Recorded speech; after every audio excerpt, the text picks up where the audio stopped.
Hinahamon ko kayo. Mag-gym kayo, hindi ko yung puro nasa bahay na lang kayo. No? Reklamo kayo, nasa bahay lang naman kayo. Wala kayong karapatan magalit.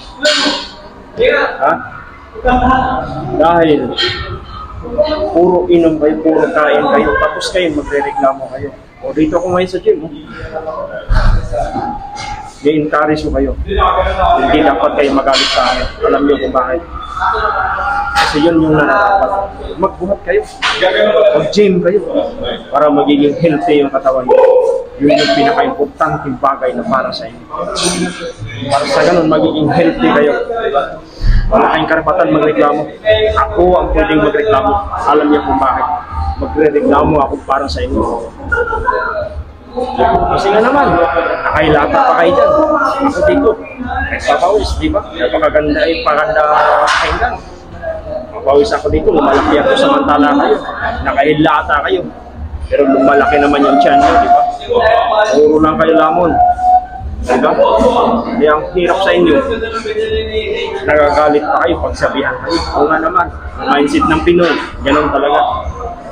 Hanggat may nakukuna agad, nagagalit. Pero hindi niyo iniisip yung mga kinubukasan niyo.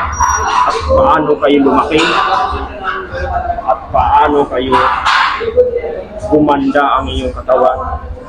Para ipakita niyo dapat na ganito ako, ito ako.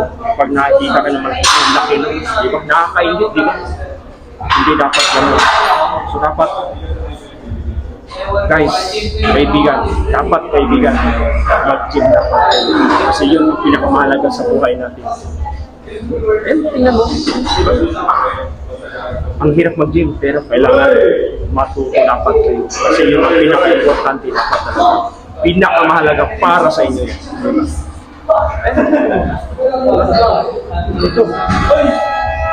Ito yung motivation ko. Magagalit ako sa inyo dahil nakailata lang kayo. Ano pang hinihintay nyo? Mag-gym na kayo. Yun yung pinaka-importante para sa inyo. Diba? Hindi ako nagagalit.